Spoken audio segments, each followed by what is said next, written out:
എനിക്ക് പറയണമെന്ന് നിങ്ങളോട് കഥ പറയണം എന്നെനിക്ക് തോന്നുന്ന ഒരു കഥ എൻ്റെ ഉള്ളിലേക്ക് കിട്ടുമ്പോൾ മാത്രമാണ് ഞാൻ സിനിമയെക്കുറിച്ച് ആലോചിക്കുന്നത്. സൊസൈറ്റി ഈ ഞാൻ എന്ന് പറയുന്ന ഒരവസ്ഥയിലേക്ക് വല്ലാതെ മാറിപ്പോയിട്ടുള്ളത്. എൻ്റെ ഞാൻ എന്ന് പറയുന്നത് ആ ഫോണിൽ വരുന്ന കുറേ വൃത്തികെട്ട കാര്യങ്ങൾ മുഴുവനാണ് നമ്മൾ മറ്റുള്ളവരിലേക്ക് കൊണ്ടുപോകുന്നത്. എങ്ങനെ കൊല്ലാം എന്ന് പറയുന്ന വീഡിയോസ് ഇവിടെ വന്ന ഒരു സമയമുണ്ടായിരുന്നു.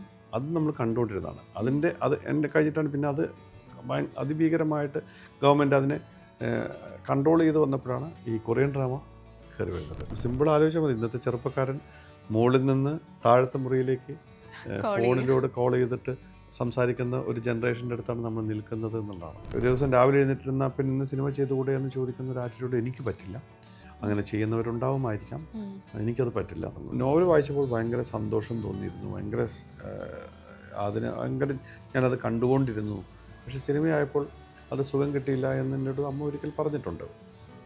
അപ്പം ഡിപ്പെൻസാണ്. ഈ അഭിപ്രായം പറയാൻ പാടില്ല എന്ന് പറയുന്നത് കുറ്റകരമായ ഒരു കാര്യമാണ്. നമ്മുടെ ഇന്ത്യൻ ജനാധിപത്യ വിശ്വാസത്തിനകത്ത് അഭിപ്രായം പറയേണ്ടത് ആവശ്യമാണ്. ക്ലാരിറ്റിയോട് കൂടിയായിരുന്നു പിന്നെ നിരൂപണങ്ങൾ ഉണ്ടായിരുന്നത്. ഇപ്പോൾ വെറുതെ ഡീഗ്രേഡ് ചെയ്യപ്പെടുക അല്ലെങ്കിൽ വിമർശിക്കാൻ വേണ്ടി മാത്രമായിട്ടോ ചെയ്യുന്ന കാര്യങ്ങളുണ്ടാകുന്നത്. എത്രത്തോളം നെഗറ്റീവ് പബ്ലിസിറ്റി ഉണ്ടാക്കാമോ അത്രത്തോളം വരുമാനം കൂട്ടുന്ന ഒരു കാലത്താണ് നമ്മൾ നിൽക്കുന്നത്.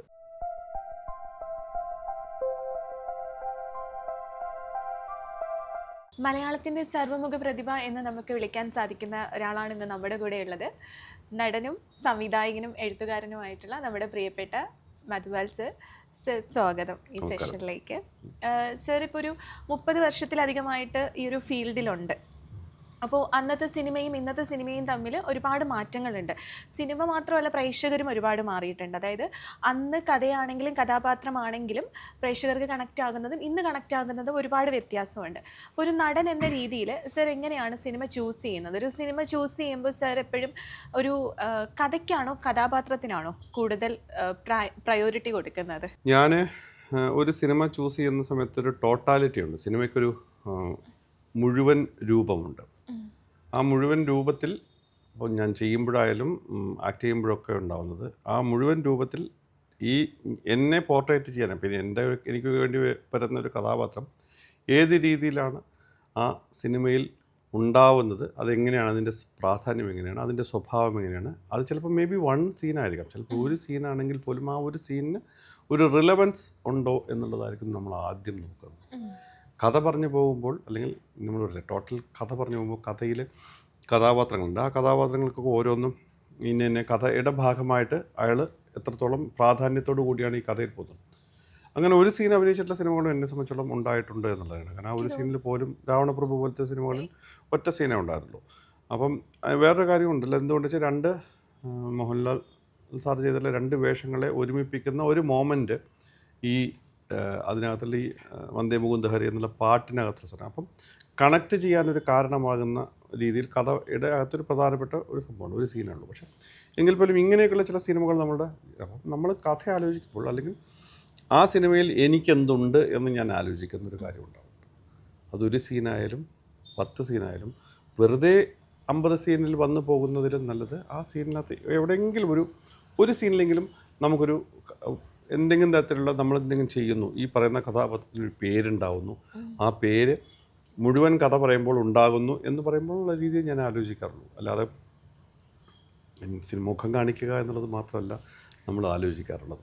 സർ ആദ്യം മുഖം കാണിച്ചതും ഇങ്ങനെയാണെന്ന് ഞാൻ കേട്ടിട്ടുണ്ട്. ഒരു തമിഴ് സിനിമയിൽ എന്തോ ക്യൂറേറ്ററായിട്ട് എന്തോ ഒരു 2 സീനേ ഉള്ളൂ, പക്ഷെ അത് കഥയിലെ പ്രധാനപ്പെട്ട ആയിട്ടുള്ള സീനുകളായിരുന്നു. ഞാൻ അതാ പറഞ്ഞത്, ആ സിനിമയിൽ ശരിക്കും ഞാൻ ഇപ്പോൾ എൻ്റെ ഒരു മായാസഞ്ചാരം എന്നുള്ള പുസ്തകത്തിനകത്ത് അതിനെക്കുറിച്ച് ഡീറ്റെയിൽ ആയിട്ട് എഴുതിയിട്ടുണ്ടായിരുന്നല്ലോ.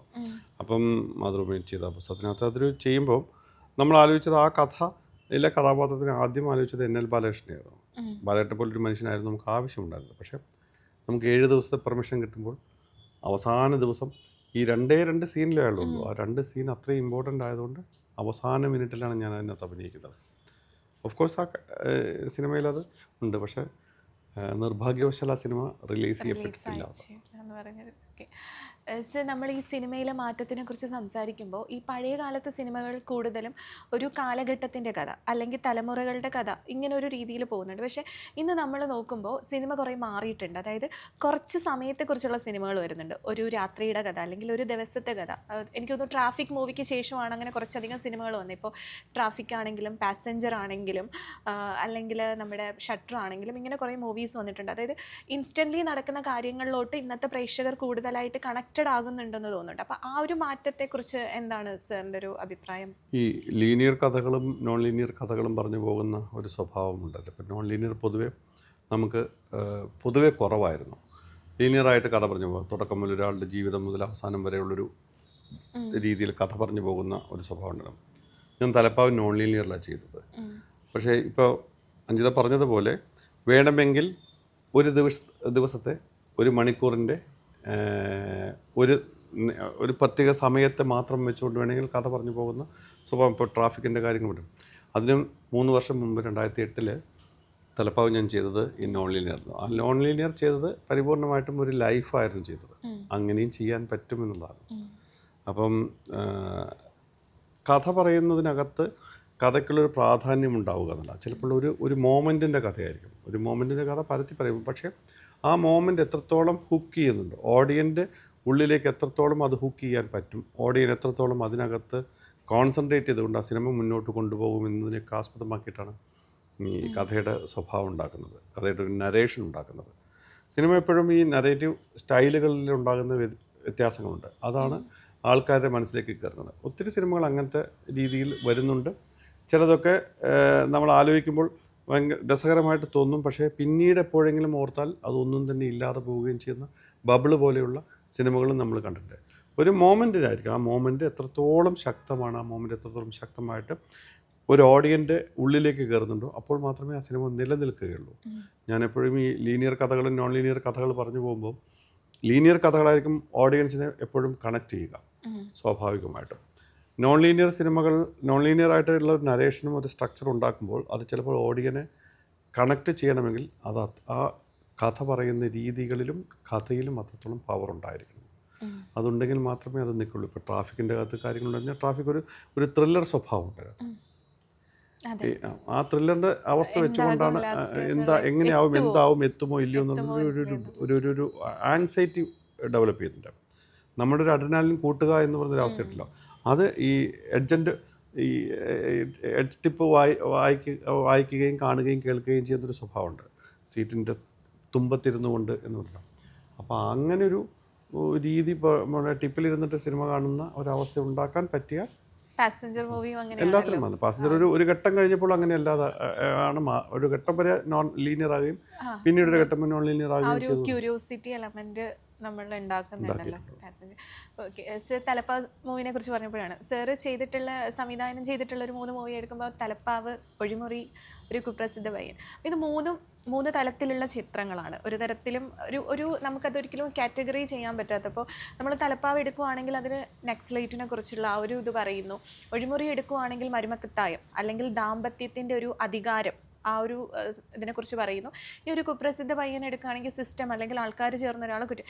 അപ്പോൾ ഇത് 3 തരത്തിലുള്ളതിനേക്കാളും ഉപരി ഭയങ്കര റിലവൻ്റ് ആയിട്ടുള്ള ടോപ്പിക്സ് ആണ്. നമ്മൾ അത്രയും ചർച്ച ചെയ്യപ്പെടേണ്ട അല്ലെങ്കിൽ റിലവൻ്റ് ആയിട്ടുള്ളൊരു ടോപ്പിക്സ് ആണ് ഈ 3 വന്നിട്ടുള്ളത്. അപ്പോൾ സർ സംവിധാനം ചെയ്യുന്ന മൂവികളിൽ എങ്ങനെയാണ് ഈ ഒരു സെലക്ഷൻ, ഇങ്ങനെ റിലവൻ്റ് ആയിട്ടുള്ള ടോപ്പിക്സ് അത് നോക്കിയാണോ സാർ അത് സെലക്ട് ചെയ്യുന്നത്?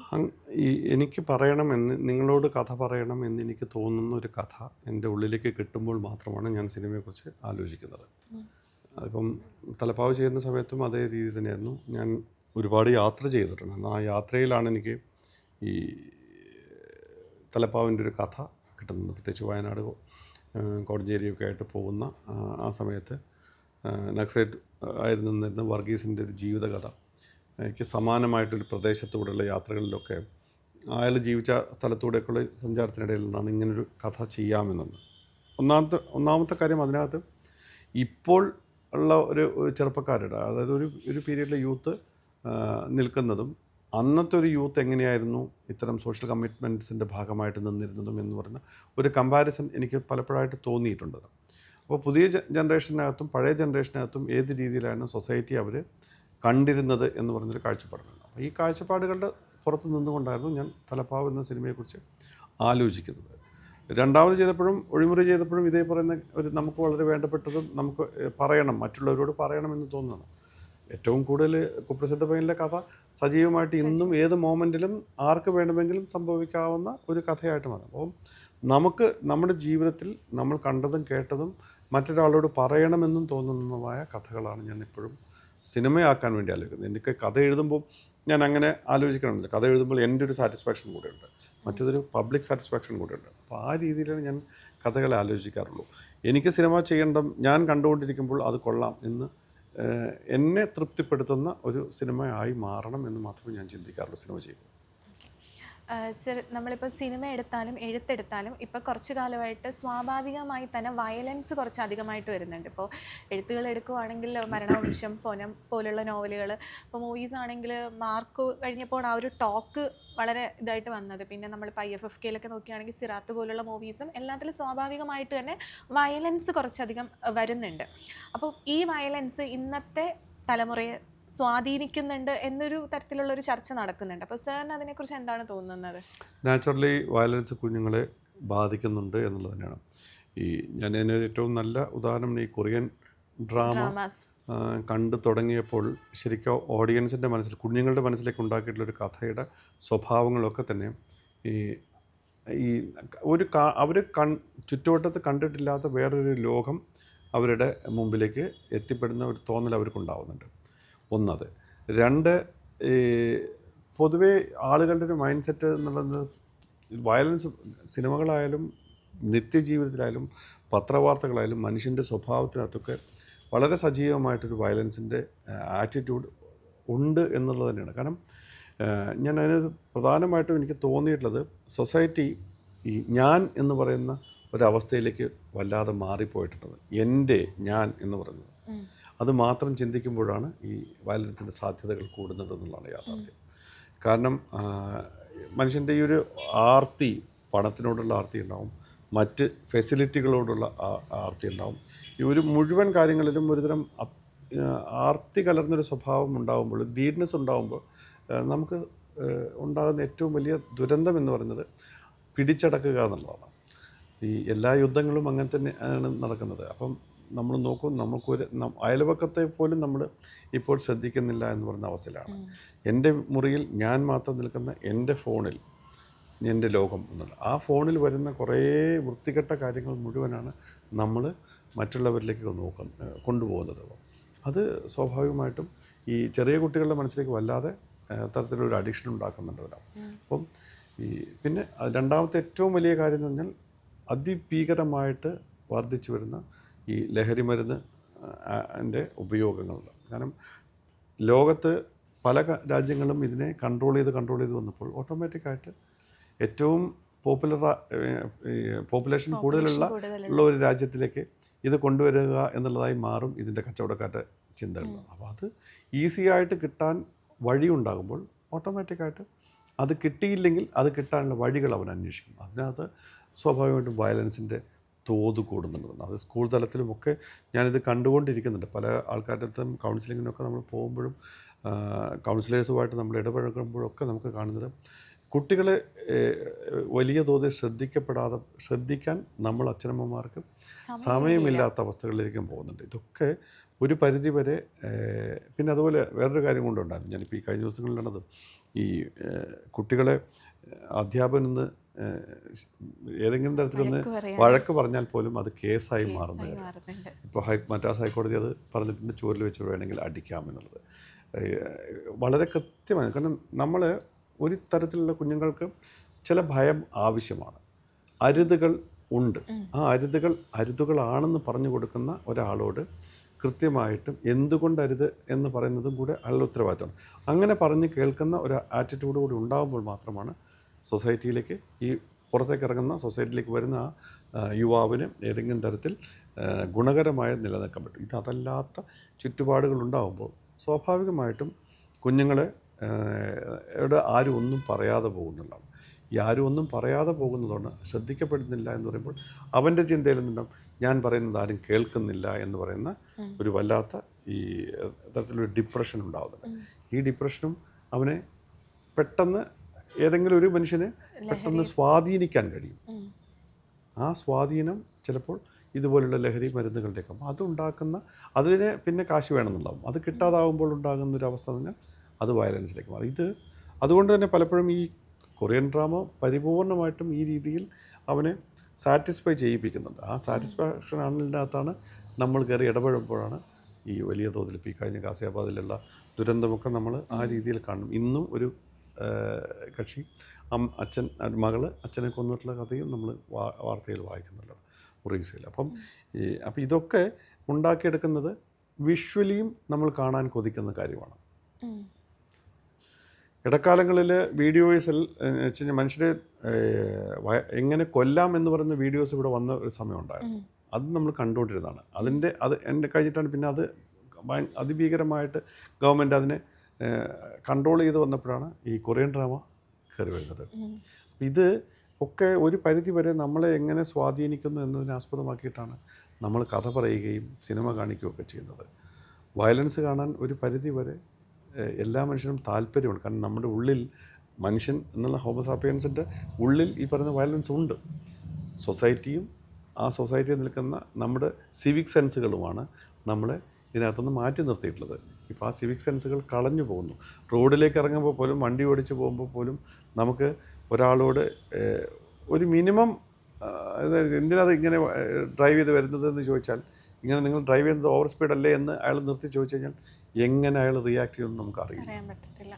കാരണം കയ്യിലിരിക്കുന്ന ഒരു ടൂൾ കൊണ്ട് എന്തെങ്കിലും ചെയ്താൽ നമുക്കില്ല. അപ്പോൾ അതുകൊണ്ട് നമ്മൾ പലപ്പോഴും ഇതിനൊക്കെ ഇങ്ങനെ മറികടന്നുകൊണ്ട് വേണ്ട അരുത് എന്ന് നമ്മൾ സ്വയം തീരുമാനിച്ചുകൊണ്ട് പോകുമ്പോഴാണ് എന്നിട്ടും ഇത്തരം വയലൻസുകൾ ഉണ്ടാവുന്നത്. ഒരു പരിധിവരെ മനുഷ്യൻ്റെ സ്വഭാവങ്ങൾ വല്ലാതെ ഭീകരമായ അവസ്ഥയിലേക്ക് മാറിയിട്ടുണ്ട്. ഞാൻ നേരത്തെ പറഞ്ഞ സ്വാർത്ഥതയും അസൂയയും കലർന്ന ഒരു സ്വഭാവത്തിലേക്ക് മനുഷ്യനെ വളർത്തിക്കൊണ്ട് പോകുന്നുണ്ട് എന്നുള്ളതാണ് സത്യം. ഞാൻ മാത്രം നന്നായാൽ മതി എന്നുള്ളതാണ്. വേറെ ഒന്നും തന്നെ വേണ്ട എന്ന് പറയുന്ന, എൻ്റെ അയൽപക്കം പോലും നന്നാവണ്ട എന്ന് പറയുന്ന, അയൽപക്കത്തുള്ളൊരു മനുഷ്യനോട് സംസാരിക്കുക പോലും വേണ്ട എന്ന് പറയുന്ന ആൾക്കാരാണ്. ഇപ്പോൾ ഒരു നോർമൽ ലെവലിൽ ഒരു കോളനിയിൽ വർക്ക് ചെയ്യാൻ, ഒരു ഫ്ലാറ്റിൽ തന്നെ, ഞാനിത് വളരെ കൃത്യമായിട്ട് എനിക്കറിയാം, ഫ്ലാറ്റിൽ പോലും തൊട്ട് മുകളിൽ ആരാണ് താമസിക്കുന്നത് എന്നറിയാത്ത ആൾക്കാരാണ്. ആൾക്കാർ തമ്മിലുള്ള ഒരു ഐക്യവും പകരം ഫോണിലായി മനുഷ്യർ. നിങ്ങൾ സിമ്പിൾ ആലോചിച്ചാൽ മതി. ഇന്നത്തെ ചെറുപ്പക്കാരൻ മുകളിൽ നിന്ന് താഴത്തെ മുറിയിലേക്ക് ഫോണിലൂടെ കോൾ ചെയ്തിട്ട് സംസാരിക്കുന്ന ഒരു ജനറേഷൻ്റെ അടുത്താണ് നമ്മൾ നിൽക്കുന്നത് എന്നുള്ളതാണ്. ഒരു മേശക്കടുത്ത് ഒരുമിച്ചിരുന്ന് ഭക്ഷണം കഴിക്കുന്ന ആറ്റിറ്റ്യൂഡുകൾ പോലും ഇല്ലാതാകുന്നുണ്ട്. ഞാനും എൻ്റെ ആൾക്കാരും എന്നുള്ളതാണ്. എനിക്ക് പറ്റുന്ന ആൾക്കാരുമാണ്. ഒരു കുടുംബത്തോടൊപ്പമാണോ, അച്ഛനമ്മമാരോടൊപ്പമോ, മക്കളോടൊപ്പമോ, അവരുടെ ബന്ധുക്കളോടൊപ്പമോ എന്ന് പറയുന്നത് പോലും ഇല്ലാതാവുന്നുണ്ട്. നമ്മൾ ഈ ഏതൊരു കല എടുത്താലും ഇതിന് പിന്നിലൊരു ഒരുക്കം ഉണ്ടല്ലോ. അപ്പം സാറ് ഒരു നടനുമാണ്, അതേസമയം സംവിധായകനുമാണ്. അപ്പോൾ ഇതിന് പിന്നിലുള്ള ഒരു ഒരുക്കം, അല്ലെങ്കിൽ ഇതിന് പിന്നിലുള്ള ഈ രണ്ടിന് പിന്നിലുള്ള സാറിൻ്റെ ഒരുക്കം, അല്ലെങ്കിൽ ആ ഒരു പ്രോസസ്സ് എങ്ങനെയാണ്? ഞാനൊരു സിനിമ ആലോചിക്കുമ്പോൾ കഥ എനിക്ക് കിട്ടിക്കഴിഞ്ഞാൽ ആ കഥ 100 ആവർത്തി ഞാൻ ആലോചിച്ച് നോക്കിയിട്ടാണ് ഇത് ചെയ്യാമെന്ന് ചിന്തിക്കുന്നത്. ചെയ്യാമെന്ന് ഞാൻ ചിന്തിച്ചിട്ടുണ്ടെങ്കിൽ തീർച്ചയായിട്ടും അത് സിനിമ ചെയ്തിരിക്കുമെന്നുള്ളതാണ്. അങ്ങനെ തന്നെയായിരുന്നു ഈ ഒഴിമുറി ചെയ്തപ്പോഴും കുപ്രസിദ്ധമായി ചെയ്തപ്പോഴൊക്കെ വലിയ ഗ്യാപ്പുകളുണ്ട്.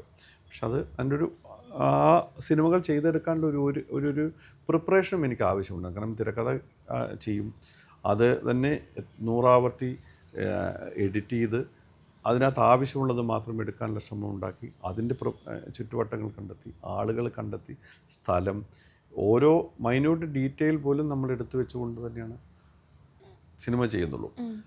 അങ്ങനെയുള്ളൊരു ടീമിനെ നമ്മൾ ഉണ്ടാക്കിയെടുക്കും. ആ സമയത്തേക്ക് വേണ്ടി മാത്രമായിട്ട് ഉണ്ടാക്കിയെടുക്കുന്നതാണ്. അത് റെഗുലറായിട്ട് എല്ലാ കാലത്തേക്കും അങ്ങനെ ആവണം നിർബന്ധമില്ല.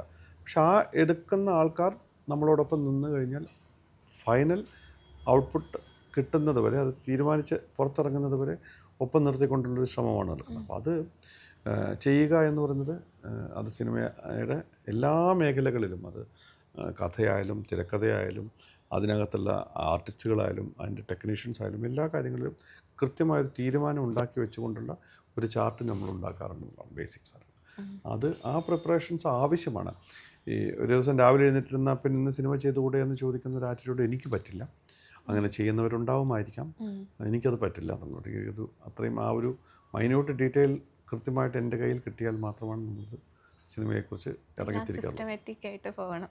അതങ്ങനെ വേണമെന്ന് ഞാൻ എന്നെ പഠിപ്പിച്ച അല്ലെങ്കിൽ ഞാൻ കണ്ട് ശീലിച്ചതോ എനിക്ക് പരിചിതമായതോ അതായതുകൊണ്ട് ഞാൻ അങ്ങനെ ചെയ്യുന്നു എന്ന് മാത്രം. ഓക്കെ സർ, നമുക്ക് സർ നല്ലൊരു വായനക്കാരനും കൂടിയാണല്ലോ. ഒരു വായനയായിട്ട് ബന്ധപ്പെട്ട് ഇന്ന് കുറേ അധികം പുസ്തകങ്ങൾ ഇറങ്ങുന്നുണ്ട്. പലതിനും ഈ ജനപ്രിയ നോവൽ അല്ലെങ്കിൽ പൈങ്കിളി സാഹിത്യം എന്നൊക്കെ പറഞ്ഞ് കുറേ ഇതുണ്ട്. ചില പബ്ലിക്കേഷൻസ് അത് മാത്രം പ്രസിദ്ധീകരിക്കുന്ന പബ്ലിക്കേഷൻസ് ഉണ്ട്, അല്ലെങ്കിൽ പല ഇംപ്രിൻസും ഉണ്ട് പബ്ലിക്കേഷൻസിന് അത് മാത്രം വരുന്നത്. നമ്മൾ ഇന്നിപ്പം മലയാള സാഹിത്യം എടുത്ത് നോക്കിയാൽ 1000-ലധികം പുസ്തകങ്ങൾ ഒരു വർഷം ഇറങ്ങുന്നുണ്ട്. അപ്പോൾ ഇങ്ങനെ ഉള്ള സാഹിത്യം, പൈങ്കിളി സാഹിത്യം അല്ലെങ്കിൽ ഇങ്ങനെയുള്ള കുറേ പുസ്തകങ്ങൾ ഓവറായിട്ട് ഇറങ്ങുമ്പോൾ നല്ല പുസ്തകങ്ങൾ, നല്ല എഴുത്തുകൾ പലപ്പോഴും ശ്രദ്ധിക്കപ്പെടാതെ പോകുന്നുണ്ട് എന്ന് തോന്നുന്നുണ്ടോ സാറിന്? അല്ലെങ്കിൽ ഇത്രയും പുസ്തകങ്ങൾ ഇറങ്ങുമ്പോൾ സാറിൻ്റെ വായന എങ്ങനെയാണ്? പുതിയ പുസ്തകങ്ങൾ സാർ എങ്ങനെയാണ് സാറിൻ്റെ വായനയിലേക്ക് ചൂസ് ചെയ്യുന്നത്? എല്ലാ എഴുത്തുകാരുടെയും പുസ്തകങ്ങൾ നിരന്തരം വന്നുകൊണ്ടിരിക്കുന്ന ഒരു കാലത്താണ് നമ്മൾ നിൽക്കുന്നത്. ഒരുപാട് പുസ്തകങ്ങൾ എല്ലാ ദിവസവും ഇറങ്ങുന്നുണ്ട്. എല്ലാ ദിവസവും പുസ്തക പ്രസാധനം നടക്കുന്നുണ്ട്, പുസ്തക പ്രകാശനവും നടക്കുന്നുണ്ട്. അപ്പം ഇതിനകത്ത് ഏത് നല്ലത് ഏത് ചീത്ത എന്ന് കണ്ടെത്തുക എന്നുള്ളത് ശരിക്കും ദുഷ്കരമായൊരു പ്രവൃത്തിയാണ്. കാരണം ഓരോ എഴുത്തുകാരനും അയാൾക്ക് ഇഷ്ടമുള്ള ഒരു കൃതിയാണ് അയാൾ ഉണ്ടാക്കുന്നത്. ഒരു കഥയായാലും നോവലായാലും എല്ലാം. അപ്പം അയാൾ എഴുതുന്ന ഒരു രീതി, ഇപ്പം നമുക്ക് എന്നെ സംബന്ധിച്ചിടത്തോളം എനിക്ക് ഇഷ്ടമുള്ള ചില എഴുത്തുകാരുണ്ടാവും. എൻ്റെ ഇഷ്ടമായിരിക്കില്ല താങ്കളുടെ ഇഷ്ടം, താങ്കൾക്ക് ഇഷ്ടമുള്ള എഴുത്തുകാരുണ്ടാവും. അപ്പം ഞാൻ വായിക്കുന്ന കൃതി ആയിരിക്കില്ല ചിലപ്പോൾ നിങ്ങൾ വായിച്ചിട്ട് നല്ലത് എന്ന് പറയുന്നത്. അപ്പം ചോയ്സസ് ഉണ്ട് ഇതിനകത്ത്, ഇഷ്ടംമാതിരി ചോയ്സ് ഉണ്ട്. ഓരോ ആളുകൾക്കും എഴുത്തുകാരുടെ ചോയ്സ് ഉണ്ട്. അപ്പം ഇതിനകത്താണ് നേരത്തെ പറഞ്ഞതുപോലെ പൈങ്കിളിയാണോ അല്ലെങ്കിൽ അങ്ങനെ ഒരു മാർജിനലൈസ് ചെയ്യപ്പെട്ടിട്ടുള്ള കൃതികളാണോ എന്നൊന്നും അങ്ങനെയൊന്നും ഇല്ല. ഇല്ല എന്ന് വിശ്വസിക്കുന്ന ഒരാളാണ് ഞാൻ. കാരണം പൈങ്കിളി അല്ലെങ്കിൽ അങ്ങനത്തെ ഒരു സാധനമൊന്നും ആലോചിച്ച് നോക്കേണ്ട കാര്യമില്ല. അല്ലെങ്കിൽ ഈ നോവലിൽ ഇപ്പം വളരെ ഏറ്റവും സാധാരണ മട്ടിൽ പറഞ്ഞു വന്ന ബുദ്ധിജീവി നാട്യങ്ങളില്ലാത്ത കൃതി എന്നൊക്കെ വേണമെങ്കിൽ പറഞ്ഞു പോകാവുന്ന ഒരുപാട്, ഇതെല്ലാം അൾട്ടിമേറ്റായിട്ട് നിൽക്കുന്നത് മനുഷ്യ ജീവിതത്തെ ആസ്പദമാക്കിക്കൊണ്ടുള്ള കൃതികളാണ്. ഞാൻ നേരത്തെ പറഞ്ഞതുപോലെ തന്നെ ഇന്നത്തെ കാലത്ത് ഞാൻ അതിനകത്ത് ഏറ്റവും രസകരമായിട്ട് ഞാൻ കണ്ടുകൊണ്ടിരിക്കുന്നത് ഈ എല്ലാ കഥകളെക്കാളും കൂടുതൽ ഓർമ്മ എഴുത്തിന് വലിയ തോതിലുള്ള പ്രാധാന്യം ഉണ്ടായിക്കൊണ്ട് വന്നിരിക്കുന്ന ഒരു സമയമാണെന്നുള്ളതാണ്. വലിയ തോതിലുണ്ട് അത് നിൽക്കുന്നുണ്ട്. എല്ലാവരുടെയും ഈ ലൈഫ് ഹിസ്റ്ററി, ആത്മകഥയല്ല, ശരിക്കും പറഞ്ഞാൽ ഈ ഒരാളുടെ ജീവിതത്തെക്കുറിച്ച് വേറൊരാൾ എഴുതുന്ന ഈ തരത്തിലേക്കുള്ള കൃതികൾ ധാരാളം ഉണ്ടാവുന്നുണ്ടെന്നുള്ളതാണ്. അത് ഏതൊക്കെ സ്ഥലത്തിലൂടെ എത്തിപ്പെടാം. ഇപ്പോൾ ഈ കടലിൽ പോകുന്ന മനുഷ്യൻ്റെ ജീവിതമാണോ, കാട്ടിനകത്ത് ജീവിക്കുന്ന ഒരാളുടെ കഥയാണോ, അല്ലെങ്കിൽ അവിടെ ഈ ഏതെങ്കിലും തരത്തിൽ ജയിലിനകത്ത് ജീവിച്ചു പോയ ഒരാളാണോ, അങ്ങനെ പല തരത്തിലുള്ള നമ്മളിതുവരെ കണ്ടിട്ടില്ലാത്ത കേട്ടിട്ടില്ലാത്ത ഒരു ജീവിതം അന്വേഷിച്ച് പോകുന്ന തരത്തിലേക്കുള്ള ഒരു എഴുത്തുകാരുടെ ശീലങ്ങളുണ്ടായിട്ടുണ്ട്. ആ ശീലങ്ങൾ ചിലപ്പോൾ ആ എഴുത്തുകാരന് എഴുതാൻ പറ്റിയില്ലെങ്കിലും ചിലപ്പോൾ അത് ഇങ്ങനെയുള്ള ഒരാളുണ്ട് എന്നറിയുമ്പോൾ ആത്മകഥ എഴുതുന്നത്. അപ്പം ഞാൻ ഏറ്റവും നല്ല ഉദാഹരണം ആടുജീവിതമാണ് പറയുന്നത്. അതൊരു വലിയ ഉദാഹരണമായിട്ട് നമുക്ക് പറയാവുന്നത് നമ്മുടെ മുമ്പിൽ ഉണ്ടെന്നുള്ളതാണ്. കാരണം അങ്ങനെ ഒരാൾ സൗദിയിൽ ജീവിച്ചു പോയൊരു മനുഷ്യൻ്റെ ജീവിതകഥ ഒരാൾ അറിയുകയും അത് കഥയാക്കി മാറ്റാൻ പറ്റുമെന്നറിയുന്ന ഒരു നോവലിസ്റ്റ് ഉണ്ടാവുകയും ചെയ്യുമ്പോഴാണ് അതിനൊരു നോവൽ എന്ന് പറയുന്നൊരു ഫ്രെയിമിലേക്ക് അത് വരുന്നത്. ഇതുപോലെ തന്നെ ധാരാളം നോവലുകൾ ഡെയിലി ഉണ്ടായിക്കൊണ്ടിരിക്കുന്നുമുണ്ട്. അപ്പം അപ്പോൾ അതൊക്കെ തന്നെ വായിക്കപ്പെടുമ്പോൾ ഇതിനകത്ത് ചിലത് എനിക്കിഷ്ടപ്പെട്ടേക്കാം, ചിലത് താങ്കൾക്ക് ഇഷ്ടപ്പെട്ടാം, എനിക്കിഷ്ടപ്പെടാത്തത് മറ്റൊരാൾക്ക് ഇഷ്ടപ്പെടാതെ പോയെന്നും വരാം. അപ്പം ഞാൻ അതിനെ അങ്ങനെ കാണുന്നില്ല. അല്ലാതെ ഇതിനകത്ത് ചിലത് വായിക്കപ്പെടേണ്ടതാണ്, ചിലത് കൊള്ളാത്തതാണ് എന്ന് പറയുന്ന ഒരു ആറ്റിറ്റ്യൂഡൊന്നും എഴുത്തിനകത്ത് കാണണ്ട. എൻ്റെ ഇഷ്ടങ്ങൾ, എൻ്റെ താല്പര്യങ്ങൾ, എനിക്ക് വായിച്ച് മുന്നോട്ട് പോകാൻ എന്നെ പ്രേരിപ്പിക്കുന്നത് എന്ന് പറയുന്ന കൃതികൾ ഞാൻ വായിക്കുന്നു എന്ന് മാത്രമേ ഉള്ളൂ. അല്ലാതെ എന്നാൽ ദിവസവും ഇറങ്ങുന്ന 1000-കണക്കിന് പുസ്തകങ്ങൾ ദിവസം ഇറങ്ങുന്നുണ്ടെന്നല്ല, അതെല്ലാം പുസ്തകമൊന്നും നമുക്ക് വായിക്കാൻ പറ്റുന്നില്ല. പിന്നെ ഇപ്പോൾ ഞാൻ എന്ന് വെച്ച് കഴിഞ്ഞാൽ കഴിയുന്നതും എനിക്ക് തൃപ്തി എന്ന് തോന്നുന്ന തരത്തിലേക്കുള്ള 100 ആവർത്തി ഞാൻ ആലോചിച്ചതിന് ശേഷമാണ് ഇപ്പോൾ ഒരു പുസ്തകത്തെക്കുറിച്ച് ഞാൻ അന്വേഷിക്കുകയും വായിക്കുകയും ചെയ്യുന്നത്. അല്ലാതെ കാണുന്നതെല്ലാം വാരി വലിച്ച് വായിക്കണം എന്നെനിക്ക് തോന്നുന്നില്ല. ഏറ്റവും കൂടുതൽ മാർക്കറ്റ് ചെയ്യപ്പെട്ടു എന്ന് പറയുന്ന കൃതിയും ഞാൻ വായിച്ചിട്ട് ഏറ്റവും മോശമാണെന്ന് എനിക്ക് തോന്നിയ അവസ്ഥകളും ഉണ്ടായിട്ടുണ്ട്. അപ്പം 1000 പേര് വായിച്ചു, 10,000 പേര് വായിച്ചു, 1,00,000 പേര് വായിച്ചു എന്ന് പറയുന്ന കൃതിയും എന്നെ മോട്ടിവേറ്റ് ചെയ്തിട്ടില്ല, എന്നെ ഏതെങ്കിലും തരത്തിലൊക്കെ സ്വാധീനിച്ചിട്ടുണ്ടെങ്കിൽ മാത്രമാണ് ആ കൃതി എനിക്ക് എൻ്റെ ഓർമ്മയിലേക്ക് നിൽക്കുള്ളൂ. അതല്ലാതെ ഞാൻ കണ്ടതും കേട്ടതുമായ കാര്യങ്ങൾ ഞാൻ അല്ലെങ്കിൽ നമ്മുടെ നിത്യജീവിതത്തിൽ നമ്മൾ കടന്നുപോയതുമായ വഴികളിലൊക്കെ വളരെ സാദൃശ്യം തോന്നിക്കുന്ന ചില എലമെൻറ്റുകൾ കാണുമ്പോൾ ഇതിനകത്തുനിന്ന് എന്താ എനിക്ക് എന്ന് ഞാൻ ആലോചിക്കും. അങ്ങനെയൊന്നും കിട്ടാത്ത കൃതികളും ധാരാളം ഉണ്ടായി വരുന്നുണ്ട്. അതുകൊണ്ട് ഇതൊരു പബ്ലിക്കേഷൻസിൻ്റെ ഇപ്പോഴത്തെ ഒരു ട്രെൻഡ് എന്ന് പറയുന്നത് പുസ്തകമുണ്ടാവുക, ആ പുസ്തകം വിൽപ്പനയ്ക്ക് എത്തിക്കുക, ആ വിൽപ്പനയ്ക്ക് എത്തിക്കുന്ന പുസ്തകങ്ങൾ എങ്ങനെ മാർക്കറ്റ് ചെയ്യപ്പെടാം എന്ന് പറയുന്ന ഒരു ചിന്ത കൂടി ഉണ്ടാകുന്നുണ്ട്. ആ മാർക്കറ്റിന് എഴുത്തുകാരനും പബ്ലിഷറും ഉപയോഗിക്കുന്ന സോഷ്യൽ മീഡിയകൾ വളരെ വ്യാപകമായിട്ട് നിൽക്കുന്നുണ്ട്. അതിനകത്തുള്ളൊരു കാര്യം ചെയ്യും, ഞാൻ പലപ്പോഴും പറയുന്നുണ്ട്, ചില പുസ്തകങ്ങളൊക്കെ ഈ പ്രീ പബ്ലിക്കേഷൻസ് എന്ന് പറഞ്ഞിട്ട് വരാറുണ്ട്. ഈ പ്രീ പബ്ലിക്കേഷൻസ് വരുന്ന സമയത്ത് 25,000 കോപ്പി, 50,000 കോപ്പി, 1,00,000 കോപ്പി പ്രീ പബ്ലിക്കേഷനിലൂടെ ആയി വരുന്നുണ്ടെന്ന് നമ്മൾ വാർത്തകൾ കാണാറുണ്ട്. ഞാൻ ആലോചിച്ചിട്ടുണ്ട് അത്രയൊക്കെ പോകുമോ എന്നുള്ളത് എനിക്കൊരു സംശയം തോന്നിയിട്ടുണ്ട്. എനിക്കത് കാരണം അത്രയൊക്കെ പോകുമോ, 50,000 പേര് ഈ പ്രീ പബ്ലിക്കേഷനിലൂടെ പുസ്തകം വാങ്ങിച്ചു എന്നൊക്കെ പറയുന്നത് എനിക്കെന്തോ അവിശ്വസനീയമായ ഒരു കഥയായിട്ട് എനിക്ക് തോന്നുന്നുണ്ട്. അത്രയധികം വായനക്കാരുണ്ടായിരുന്നുവെങ്കിൽ. പിന്നെ വേറൊരു വലിയ ഒരു ജനറേഷനും ഞാൻ കണ്ടിട്ടുണ്ട്. ഞാൻ ചില ബുക്ക് സ്റ്റാളുകളിൽ കണ്ടിട്ടുള്ള കാര്യങ്ങളാണ്. ചില ചെറുപ്പക്കാരായ കുട്ടികൾ വന്നിട്ട് അവർക്ക് ആവശ്യമുള്ള അവരുടെ പഠനത്തിന് ആവശ്യമായ 2 പുസ്തകങ്ങൾ വാങ്ങിക്കുന്ന കൂട്ടത്തിൽ ഈ ഒരു കൃതി കൂടെ ഉണ്ട്. അപ്പം ഞാൻ ഈ അവിടെയുള്ള സെയിൽസ്മാൻ ചോദിച്ചിട്ടുണ്ട് അതെന്തിനാണെന്ന് വെച്ചാൽ. അപ്പോൾ അത് ആ ബുക്ക് കാണുന്നുണ്ട്. അപ്പോൾ ഇത് അറിയോ ഈ ബുക്കിനെ കുറിച്ച്? ഇല്ല, ഞാൻ പിന്നെ ഓൺലൈനിൽ ഈ ബുക്കിനെ കുറിച്ച് കണ്ടു, സോഷ്യൽ മീഡിയയിൽ ഈ ബുക്കിനെ കുറിച്ച് എഴുതിയത് കണ്ടു, അപ്പോൾ അതുകൊണ്ട് ഇത് വാങ്ങിക്കണം എന്ന് വിചാരിച്ചു, അങ്ങനെ വന്ന് വാങ്ങിക്കാമെന്ന്. ഈ എഴുത്തുകാരനെ അറിയാമോ? അതൊന്നും അറിയില്ല. ഈ പുസ്തകത്തെക്കുറിച്ച് എന്തെങ്കിലും കേട്ടോ? ഒന്നുമില്ല, ഈ പുസ്തകം ഭയങ്കരമായിട്ട് വിറ്റ് പോകുന്നുണ്ടെന്ന് ഞാൻ കേട്ടു, അതുകൊണ്ട് വാങ്ങിച്ചതാണെന്ന് പറഞ്ഞ കുട്ടികളെയും ഞാൻ കണ്ടിട്ടുണ്ട്. അപ്പോൾ അതുകൊണ്ട് അവരത് ഞാൻ ചിലർ ചോദിച്ചു വായിക്കുമെന്ന് വെച്ചിട്ടുണ്ട്. പിന്നീട് ഞാൻ പറഞ്ഞിട്ടുണ്ട് വായിച്ചു കഴിഞ്ഞാൽ എൻ്റെ നമ്പർ ഇതാണെന്ന് വായിച്ചിട്ടുണ്ടെങ്കിൽ അഭിപ്രായം പറഞ്ഞു. ഇന്നുവരെ എന്നെ വിളിച്ചിട്ടില്ല. അങ്ങനെയുമുണ്ട്. അതും ഞാൻ നമ്പർ കൊടുത്തിട്ടുണ്ട്. അതുകൊണ്ടാണ് ഞാൻ ഈ പറയുന്നത്. അതുകൊണ്ടാണ് എൻ്റെ ഈ പറയുന്ന സംശയം ഉള്ളത്. അവർ വായിച്ചിട്ടുണ്ടെങ്കിൽ ചിലപ്പോൾ സ്വാഭാവികമായിട്ടും ഇങ്ങനെ ഒരാളാണല്ലോ പറഞ്ഞത് എന്ന് ഓർത്തിട്ടെങ്കിലും അവർ വിളിക്കും എന്ന് ഞാൻ വിചാരിച്ചിട്ടുണ്ട്. പക്ഷെ അങ്ങനെ പോലും വിളിച്ചിട്ടില്ലാത്ത ആൾക്കാരും ഞാൻ കണ്ടിട്ടുണ്ട്. അപ്പോൾ അതുകൊണ്ട് ഈ കച്ചവടത്തിന് വേണ്ടി ഉണ്ടാക്കുന്ന മാർക്കറ്റിൻ്റെ ഒരു വലിയ വലയം നമ്മുടെ ചുറ്റുമുണ്ട്. അത് ഈ കഴിഞ്ഞ ദിവസങ്ങളിൽ സക്കറിയ പറഞ്ഞൊരു സാധനം, മലയാളത്തെക്കുറിച്ച് സംസാരിക്കാൻ അദ്ദേഹം എഴുതിയ കൂട്ടത്തിൽ പറഞ്ഞൊരു വലിയ കാര്യമാണ്. കാരണം പുള്ളിയുടെ ചുറ്റുവട്ടത്ത് മലയാളം പറയുന്നത് പുള്ളി മാത്രമാണ്, ബാക്കി ആരും ഇല്ലാത്തൊരിടത്ത് നിന്നുകൊണ്ട് മലയാളത്തെക്കുറിച്ച് എന്തെഴുതും, എന്ത് സംസാരിക്കുമെന്ന് പറഞ്ഞൊരു വലിയ കാര്യം ഞാൻ വായിക്കുകയുണ്ടായി. അപ്പം അതുപോലെയാണിത്. കാരണം വെച്ചാൽ നമ്മൾ മാത്രമേ ഉള്ളൂ ഇതിനെക്കുറിച്ച് സംസാരിക്കാൻ. നമ്മൾ തന്നെ നമ്മളുടെ ഭാഷയെക്കുറിച്ചും നമ്മളുടെ പുസ്തകത്തെക്കുറിച്ചും നമ്മളുടെ ജീവിതത്തെക്കുറിച്ചും ഒക്കെ നമ്മൾ സംസാരിച്ചു കൊണ്ടേയിരിക്കുക. അപ്പോൾ ആ രീതിയിൽ എവിടെയെങ്കിലും ഇത് ഏതെങ്കിലും ഒരു വായനക്കാരൻ വാങ്ങിക്കുകയോ വിൽക്കുകയോ വായിച്ചതിന് ശേഷം അഭിപ്രായം പറയുകയൊക്കെ ചെയ്യുമെന്നുള്ള വിശ്വാസത്തിൻ്റെ പുറത്ത് നമ്മൾ ജീവിക്കുക എന്നുള്ളതാണ്. പുതിയ കാലം ആ രീതിയിൽ കുറേ കാര്യങ്ങൾ നമ്മളെ പഠിപ്പിച്ച് തരുന്നുണ്ട് എന്നുള്ളതാണ്. ഇപ്പോഴത്തെ പുതിയ AI കൂടി വരുമ്പോൾ ഞാൻ അതിനകത്ത് അതും പറഞ്ഞു, AI പോലും 2 തൊഴിലുകളാണ്. ചാറ്റ് GPT വേണമെങ്കിൽ എഴുതാൻ പറയാം.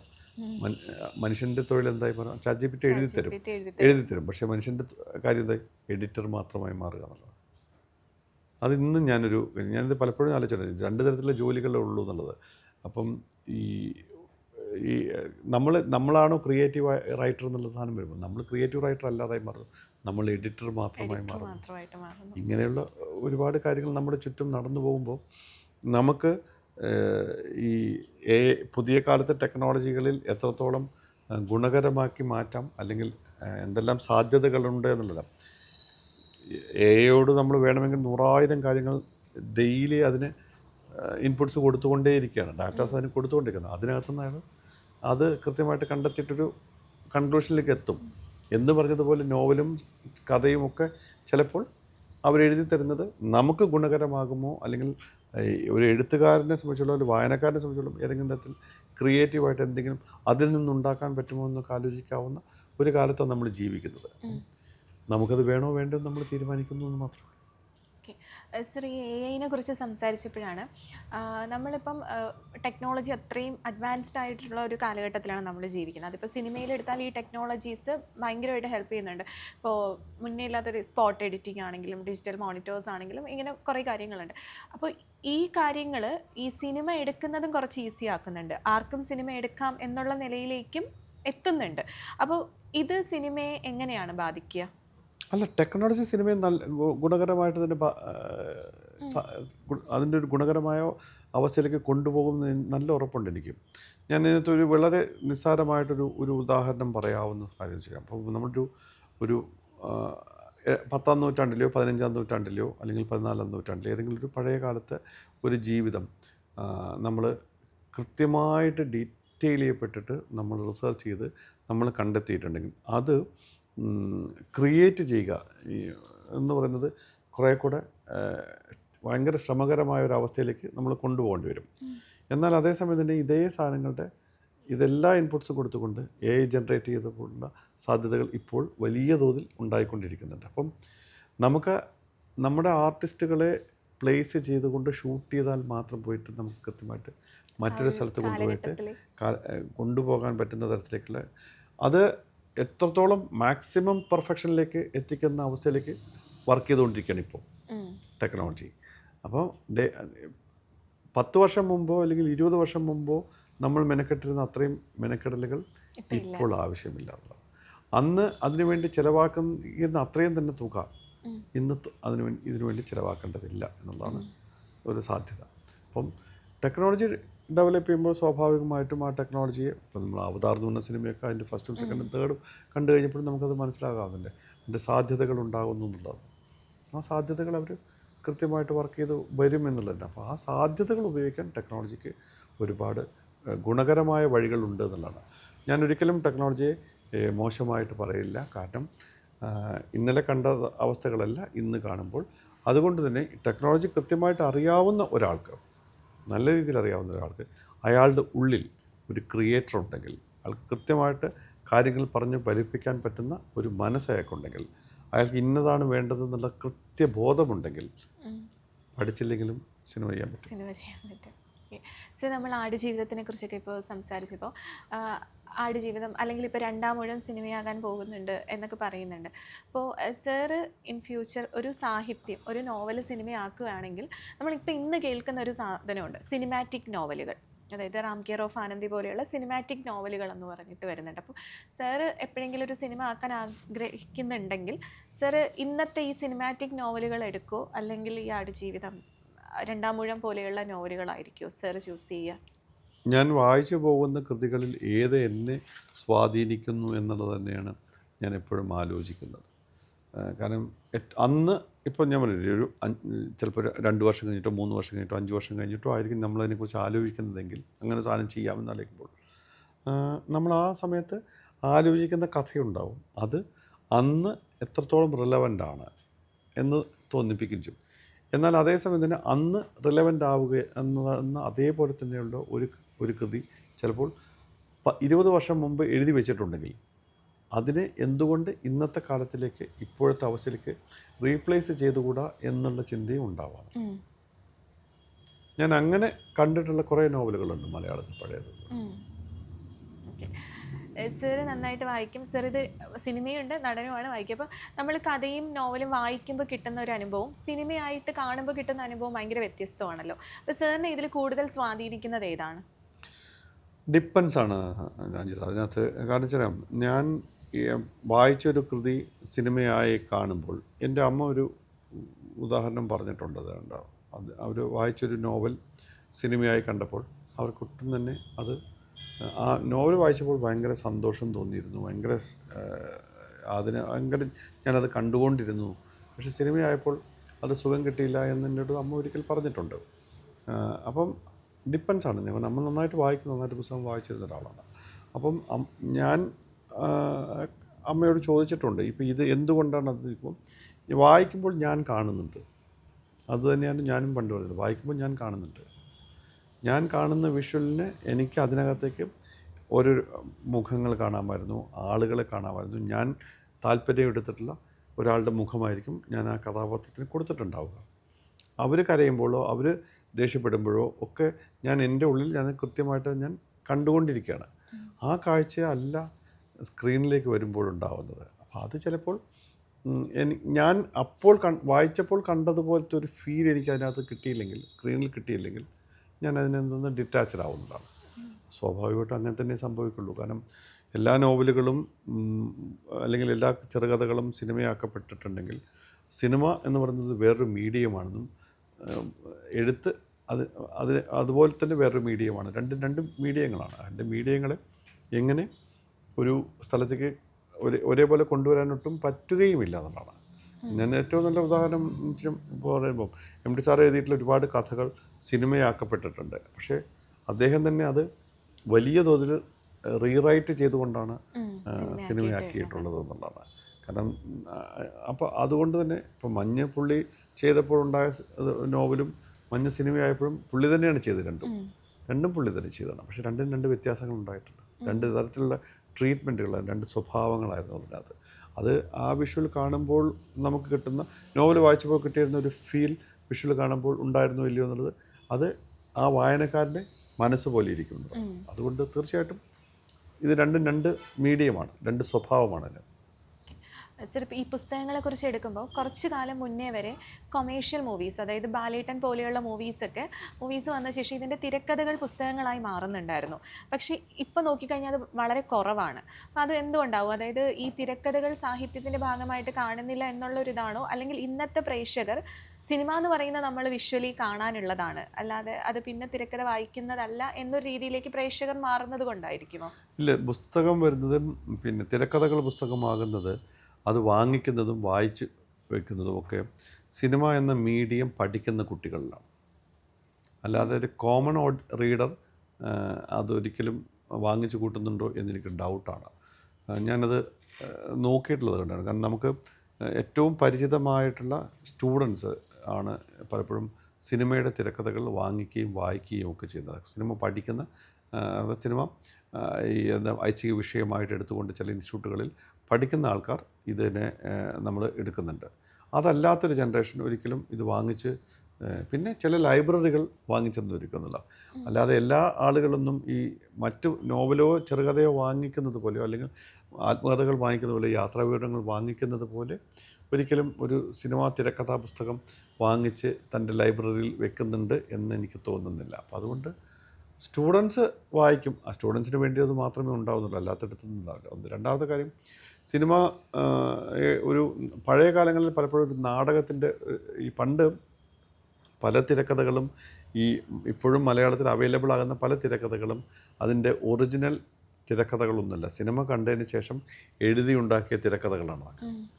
ഒറിജിനൽ തിരക്കഥകൾ ഒന്നും തന്നെ വളരെ റെയറാണ് പുസ്തകമായിട്ടുള്ളത്. ഞാനിപ്പോൾ അത് പറയാൻ കാരണം വെച്ച് കഴിഞ്ഞാൽ, ഈ ഒഴിമുറി ബുക്കായിട്ടുണ്ട്. ഞാനത് പറഞ്ഞു, ഒഴിമുറി ബുക്കായപ്പോൾ ഒഴിമുറി പരിപൂർണമായിട്ടും ആസ് ഇറ്റ് ഈസ് ഷൂട്ട് ചെയ്ത, അദ്ദേഹം എഴുതിയ തിരക്കഥയാണ് പുസ്തകമായത്. സിനിമ അതിനകത്ത് ഇന്നും കുറേ മാറ്റിയിട്ടുണ്ട്. അതിനകത്തില്ല, ഈ ഒറിജിനൽ സ്ക്രീൻ പ്ലേയിൽ ഇല്ലാത്ത ഒരുപാട് സീനുകൾ സിനിമയിലുണ്ട്, തിരക്കഥയിലില്ല. തിരക്കഥ ഒറിജിനൽ നേരത്തെ എഴുതിയ തിരക്കഥ മാത്രമാണ്. അതാണ് കൊല്ലത്ത് ഫാത്തിമാത അവർ ഡീംഡ് യൂണിവേഴ്സിറ്റിയുടെ പാഠപുസ്തകമായിട്ട് അവർ മാറ്റിയതും അതുതന്നെ. അപ്പം ഈ രണ്ട് വ്യത്യാസങ്ങൾ അവർ കണ്ടിട്ട് എന്നോട് സംസാരിക്കുകയും ചെയ്തിട്ടുള്ളതാണത്. കാരണം സ്ക്രിപ്റ്റിലില്ലാത്ത ഒരുപാട് സീനുകൾ സിനിമയിലുണ്ട്. സ്ക്രിപ്റ്റിൻ്റെ സ്വഭാവമേ ഒരു സ്ക്രിപ്റ്റ് ആസ് ഇറ്റ് ഈസ്, ആ സ്ക്രിപ്റ്റ് ആസ് ഇറ്റ് ഈസ് ഒരു ലിറ്ററേച്ചർ സ്ക്രിപ്റ്റാണ്, അതൊരിക്കലും സിനിമാറ്റിക് സ്ക്രിപ്റ്റ് അല്ലായിരുന്നു. അപ്പോൾ ആ വ്യത്യാസങ്ങളുണ്ട്. അപ്പോൾ അതുകൊണ്ട് ഈ വായനക്കാരൻ ഏത് ചൂസ് ചെയ്യുന്നു, അയാൾക്ക് ഒരു ലിറ്റററി പീസാണ് അയാൾക്ക് ആവശ്യമെങ്കിൽ അയാൾ ലിറ്ററേച്ചർ പുസ്തകങ്ങളായിരിക്കും വാങ്ങിക്കുന്നത്. സിനിമയിൽ ഒരു ലിറ്ററേച്ചറുണ്ട്, സിനിമയുടെ ലിറ്ററേച്ചർ അതിൻ്റെ സ്ക്രീൻ പ്ലേ ആണ്. ആ ലിറ്ററേച്ചർ സിനിമ ചെയ്യുന്നതിനും അപ്പുറത്ത് വേറെ രീതിയിലുണ്ടാകുന്നത്. അപ്പോൾ ചിലപ്പോൾ ഒരുപാട് ഡയലോഗുകൾ ചിലപ്പോൾ സിനിമയിൽ എഴുതി വെച്ചിട്ടുണ്ടാവാം, സ്ക്രീൻ പ്ലേയിൽ എഴുതി വെച്ചിട്ടുണ്ടാവും. അതെല്ലാം ഒഴിവാക്കിയിട്ട് ഒരു നോട്ടത്തിൽ ചിലപ്പോൾ ആ സീൻ അവസാനിപ്പിച്ചിട്ടുണ്ടാവാം. അപ്പം അതൊക്കെ അത് തിരക്കഥാകൃത്ത് എഴുതി കൊടുത്ത സിനിമയുടെ തിരക്കഥയെ സംവിധായകൻ ചെയ്യുമ്പോൾ അയാളുടേതായ ഒരു നരേഷനും അയാളുടേതായ ഇൻ്റർപ്രിട്ടേഷനുമാണ് ഇതിനകത്തേക്കുള്ളത് എന്നുള്ളതാണ്. സാറിൻ്റെ ജീവിതത്തിലാണെങ്കിലും ഇനി മൂവിയിലാണെങ്കിലും സ്ത്രീകൾക്ക് ഒരുപാട് പ്രാധാന്യം കൊടുത്ത് കാണാറുണ്ട്. ഇപ്പോൾ നമ്മൾ ഒഴിമുറിയിൽ എടുക്കുകയാണെങ്കിൽ സ്ത്രീകളുടെ ആത്മാഭിമാനത്തെക്കുറിച്ച് അതിൽ ഒരുപാട് സംസാരിക്കുന്നുണ്ട്. ഇനി ഒരു കുപ്രസിദ്ധ പയ്യൻ എടുക്കുകയാണെങ്കിൽ അതിൽ അത്രയും സ്ട്രോങ് ആയ രണ്ട് സ്ത്രീകളെ കാണിക്കുന്നുണ്ട്. ഇപ്പോൾ അനു സിത്താര ചെയ്ത റോളാണെങ്കിലും നിമിഷ സജയൻ ചെയ്ത. അപ്പോൾ പിന്നെ സാറിൻ്റെ ഒരു പുസ്തകം പോലും ഉണ്ട്, എൻ്റെ പെണ്ണോട്ടങ്ങൾ എന്ന് പറഞ്ഞിട്ട്. 14 വയസ്സ് മുതൽ സാറിൻ്റെ ലൈഫിൽ വന്ന 14 പേരുടെ ആ ഒരു 14 ആ ഒരു നമ്പർ ഒരു ഇതായിട്ട് എനിക്ക് തോന്നി ഇൻട്രസ്റ്റിംഗ്. അപ്പം അങ്ങനെ ഒരു പുസ്തകം വരെയുണ്ട്. അപ്പം ഈ ഒരു പ്രാധാന്യം കൊടുക്കുന്ന അല്ലെങ്കിൽ ഇതിനെക്കുറിച്ച് സംസാരിക്കുന്ന സാറിൻ്റെ ജീവിതത്തിൽ വന്ന ആൾക്കാരിൽ നിന്നുണ്ടായ ഒരു ഇൻസ്പിറേഷനിൽ നിന്നാണോ? ഞാൻ കണ്ടതും കേട്ടതും വളർന്നതുമായ സാഹചര്യത്തിൽ ഏറ്റവും കൂടുതൽ എൻ്റെ വീട്ടിലായാലും ഒക്കെ സ്ത്രീകളായിരുന്നു കൂടുതലുണ്ട്, എൻ്റെ കുടുംബത്തിലായാലും ഒക്കെ. അപ്പം അവരുമായിട്ട് ഇൻഹിബിഷൻ ഇല്ലാതെ നമുക്ക് ഇടപെടാൻ പറ്റുമ്പോൾ മാത്രമാണ് നമുക്ക് അവരുടെ മനസ്സ് തിരിച്ചറിയാൻ പറ്റുന്നത്. അപ്പം ഒരു പുരുഷനോട് ഞാൻ എൻ്റെ സ്കൂളിലായാലും ഞാൻ സ്കൂളിലെ ഒരു പരിധിവരെ ഒരു 3-ാം ക്ലാസ് 4-ാം ക്ലാസ് വരെ ഞാൻ ക്ലാസ് റൂമിൽ തന്നെ ഇരുന്ന ഒരു പുറത്തേക്ക് എനിക്കൊരു ചെറിയ അസുഖം ഉണ്ടായിരുന്നു. അപ്പോൾ അതിനാൽ നടക്കാനൊക്കെ ഒത്തിരി ബുദ്ധിമുട്ടുണ്ടായിരുന്നു ആ സമയത്ത്. അപ്പോൾ 1-ാം ക്ലാസ് മുതൽ 4-ാം ക്ലാസ് വരെയുള്ളൊരു പീരീഡിൽ എന്നെ കൊണ്ട് ഇരുത്തുകയും തിരിച്ച് സമയമാകുമ്പോൾ ക്ലാസ് കഴിയുമ്പോൾ എന്നെ കൊണ്ടുപോവുകയും ചെയ്യുന്ന ഒരു രീതി ഉണ്ടായിരുന്നു. അപ്പോൾ ആ സമയത്ത് ക്ലാസ് റൂമിൽ ഉണ്ടായിരുന്നത് പെൺകുട്ടികൾ മാത്രമാണ്. ബാക്കിയുള്ള ആമ്പിള്ളേരെല്ലാം പുറത്തേക്ക് അവർ കളിക്കാനും മറ്റ് സമയത്ത് മുമ്പ് ഈ കുട്ടികൾ മാത്രമാണ്. അപ്പം അവിടെ മുതലേ എനിക്ക് ഞാൻ വീട്ടിൽ പോയാലും പെൺകുട്ടികളാണ്, കുടുംബത്തിലും പെൺകുട്ടികളാണ്. അപ്പം ഞാൻ ഇടപെടുന്ന ആളുകൾ മുഴുവൻ സ്ത്രീകളാണ്. അപ്പം അവരോട് എനിക്ക് വളരെ ഈസി ആയിട്ട് ഒരു സംസാരിക്കാൻ പറ്റും. ഒരു പുരുഷന് ഒരു പെൺകുട്ടിയോട് സംസാരിക്കുന്നതിനേക്കാൾ എളുപ്പത്തിൽ എനിക്ക് ഇവരുടെ ഒരു മൈൻഡ് സെറ്റും ഇവരുടെ ഇടപെടലുകളും എനിക്ക് അത്ര എളുപ്പമായിരുന്നു എന്നുള്ളതാണ്. അപ്പം ആ ഒരു കാര്യം എൻ്റെ ചെറുപ്പം മുതലേ എനിക്ക് കിട്ടിയിട്ടുള്ളത് കൊണ്ട് തന്നെ ഞാൻ ഇവരുടെ ഒരു ജീവിത രീതി, ഇവരുടെ സ്വഭാവങ്ങൾ, ഇവരുടെ ആക്ടിവിറ്റീസ്, ഇവരെങ്ങനെയാണ് മറ്റുള്ളവരോട് പെരുമാറുന്നത് തുടങ്ങി ഒരുപാട് കാര്യങ്ങൾ എനിക്ക് അടുത്തിടപഴകുകയും പരിചയപ്പെടാൻ പറ്റിയിട്ടുണ്ട്. അത് ഒരു പരിധിവരെ എൻ്റെ എഴുത്തിനെയും എൻ്റെ സിനിമയെയും ഒക്കെ സ്വാധീനിച്ചിട്ടുണ്ടെന്നുള്ളതാണ്. അതുകൊണ്ട് തന്നെയാണ് ഈ 3 സിനിമകളിലും തികച്ചും സ്ത്രീ സാന്നിധ്യമുണ്ടാകുന്നതും സ്ത്രീകൾ വളരെ പോപ്പുലറായിട്ട് നിൽക്കുകയും ചെയ്യുന്നത്, അവർക്ക് അവരുടേതായ ഒരു നിലനിൽപ്പുണ്ടാവുകയും ചെയ്യുന്നത്. എഴുത്ത് വരുമ്പോഴും ഈ പറയുന്ന എനിക്ക് പരിചിതമായ ആളുകളുടെ കഥകൾ, സഹജമായ കഥകൾ എനിക്ക് എളുപ്പത്തിൽ മറ്റൊരാളോട് പറയാൻ പറ്റുന്നുണ്ട്. കാരണം എൻ്റെ കഥകൾ വരുന്ന ഒരുപാട് പേര് എന്നോട് പറഞ്ഞിട്ടുള്ളതും അതുതന്നെയാണ്. ഈ ഇത്രയും ഡീറ്റെയിൽ ആയിട്ടൊരു സ്ത്രീ മനസ്സ് എങ്ങനെയാണ് കാണാൻ പറ്റുന്നത് ചോദിച്ചാൽ, ഇത് എനിക്ക് എൻ്റെ ജീവിതത്തിൽ ഞാൻ കണ്ടതും കേട്ടതും അനുഭവിച്ചതുമായിട്ടുള്ള ആളുകൾ, പരിചയപ്പെട്ടിട്ടുള്ള ആളുകളിലൊക്കെ തന്നെ ഈ പറയുന്നൊരു അവരുടെ ഒരു മനസ്സെനിക്ക് മനസ്സിലാക്കാൻ പറ്റുന്നുണ്ട്. പിന്നെ ഒരു നല്ല ശ്രോതാവാകുക എന്നുള്ള അൾട്ടിമേറ്റ് ഉണ്ടാകുന്നത്. അപ്പം നമ്മുടെ നാട്ടിൽ തീർത്തും ഇല്ലാതെ പോകുന്നത് അതുതന്നെയാണ്. സ്ത്രീകൾക്കാണെങ്കിൽ ഏറ്റവും കൂടുതൽ അവരവരുടെ കാര്യങ്ങൾക്ക് സംസാരിക്കാൻ, കേൾക്കാൻ ഒരാൾ എന്ന് പറയുന്ന കാര്യമുണ്ട്. അത് എൻ്റെ കുട്ടിക്കാലം മുതലേ ഇവർ പറയുന്നത് കേട്ടിട്ട് എനിക്ക് അങ്ങനൊരു സെൻസ് വർക്ക് ചെയ്തിട്ടുണ്ടെന്നുള്ളത്. അപ്പോൾ അതുകൊണ്ട് തന്നെ അവരുടെ കഥകൾ മറ്റൊരാൾ ഒരു സ്ത്രീ മറ്റൊരു സ്ത്രീക്ക് പറഞ്ഞു കൊടുക്കുന്നതിനേക്കാൾ എളുപ്പത്തിൽ ഒരു സ്ത്രീ അവളെ കേൾക്കുന്ന ഒരു പുരുഷനോട് കുറേ കൂടെ ഡീറ്റെയിൽ ആയിട്ട് പറയും എന്നുള്ളതാണ്. ആ ഡീറ്റെയിൽ ആയിട്ട് പറയുന്നത് ഞാൻ എൻ്റെ കഥകളിലും എൻ്റെ വർക്കുകളിലൊക്കെ ഉപയോഗിച്ചിട്ടുണ്ട്. അതിനുള്ള സാധ്യതകൾ ഉണ്ടായിട്ടുണ്ടെന്ന് മാത്രം. ഒരു ചോദ്യം കൂടെ സർ, നമ്മളിപ്പോൾ ഒരു സോഷ്യൽ മീഡിയയുടെ ഒരു കാലത്താണ് നമ്മൾ ജീവിക്കുന്നത്. അപ്പം സോഷ്യൽ മീഡിയ മൂവീസിനെ നല്ല രീതിയിൽ ഹെൽപ്പ് ചെയ്യുന്നുണ്ട്. അതായത് പ്രൊമോഷനും കാര്യങ്ങളൊക്കെ നമ്മളിപ്പോൾ സോഷ്യൽ മീഡിയയിലൂടെ ചെയ്യുന്നുണ്ട്. പക്ഷേ ഇതിൻ്റെ ഒരു അനദർ സൈഡ് ഉണ്ട്. അതായത് മുന്നേ ചെയ്തിരുന്ന നിരൂപണം അത് മാറി ഇപ്പം പലതും വ്യക്തിപരമായ അഭിപ്രായങ്ങളായിട്ട് മാറുന്നുണ്ട്. അതായത് ഒരു മൂവിയെക്കുറിച്ച് ഡീഗ്രേഡ് ചെയ്യുന്നത് ഉൾപ്പെടെ, ആ മൂവി ഇറങ്ങി അന്ന് തന്നെ അങ്ങനെയുള്ള പല പോസ്റ്റുകളും ഒക്കെ വരുമ്പോൾ ഇത് മൂവിയുടെ കളക്ഷനെയും അങ്ങനെയുള്ള പല കാര്യങ്ങളെയും ബാധിക്കുന്നുമുണ്ട്. അപ്പോൾ ആ ഒരു ഇപ്പോഴത്തെ ആ ഒരു നിരൂപണം അല്ലെങ്കിൽ ആ ഒരു സോഷ്യൽ മീഡിയ കൾച്ചർ, ഇതിനെക്കുറിച്ച് എന്താണ് സാറിൻ്റെ അഭിപ്രായം? ഈ അഭിപ്രായം പറയാൻ പാടില്ല എന്ന് പറയുന്നത് കുറ്റകരമായ ഒരു കാര്യമാണ്. നമ്മുടെ ഇന്ത്യൻ ജനാധിപത്യ വിശ്വാസത്തിനകത്ത് അഭിപ്രായം പറയേണ്ടത് ആവശ്യമാണ്. എനിക്കെൻ്റെ അഭിപ്രായം ഉണ്ടെങ്കിൽ ആ അഭിപ്രായം പറയാനുള്ളതും ഉണ്ട്. നിങ്ങൾക്ക് കേൾക്കാം, കേൾക്കാതിരിക്കാം എന്നുള്ളത് മാത്രമേ ഉള്ളൂ.